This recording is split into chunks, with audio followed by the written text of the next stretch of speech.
ഒരു റിലേഷൻഷിപ്പിൽ ഇപ്പോൾ ഒരു പ്രശ്നമുണ്ട്, അങ്ങനെയെങ്കിൽ നമ്മൾ ഇപ്പോഴത്തെ പ്രശ്നത്തിൽ ഫോക്കസ്ഡ് ആയിരിക്കും. സാധാരണ ഒരു മനുഷ്യൻ്റെ അവസ്ഥ ഞാൻ പറയുന്നത് കേട്ടോ.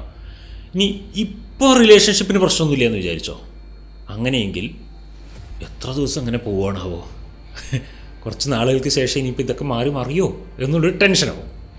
ഒന്നുകിൽ ഫ്യൂച്ചറിൽ വരാൻ പോകുന്ന ഒരു ഇമാജിനറി ദുരന്തത്തെക്കുറിച്ചിട്ട് ചിന്തിച്ചിട്ട് സ്ട്രഗിൾ ചെയ്യാൻ പറ്റും നമുക്ക്. അല്ലെങ്കിൽ ഇപ്പോൾ ഉള്ള ഈ പോലെ ആയിരുന്നു ഈ ആൾ ഒരു 5 വർഷം മുമ്പെങ്കിൽ അന്ന് എന്തായിരുന്നു അവസ്ഥ എന്ന് അതിൽ പോയിട്ട് ചകഞ്ഞുകൊണ്ടിരിക്കും. ഒന്നുമില്ല പാസ്റ്റിലെ അല്ലെങ്കിൽ ഫ്യൂച്ചറിലെ ഇമാജിനറി സ്ട്രഗിളിലോ അല്ലെങ്കിൽ മെമ്മറിയിലെ സ്ട്രഗിളിലോ പോയിട്ട് ജീവിക്കും. ഇനി ശരിക്കും അങ്ങനെയും ചിന്തിക്കുവാൻ ഒരു സ്ട്രഗിൾസും ഇല്ല എന്ന് വിചാരിച്ചോ, അപ്പോൾ അടുത്ത വീട്ടിലെ ഇവിടുത്തെ അവിടുത്തെ ഒക്കെ സ്ട്രഗിൾസ്, അല്ലെങ്കിൽ ചിലപ്പോൾ ഏതെങ്കിലും റീൽസിലെ സീനുകൾ കണ്ടിട്ട് പോലും കരച്ചിൽ, അല്ലെങ്കിൽ ന്യൂസ് കണ്ടിട്ട് കരയാം.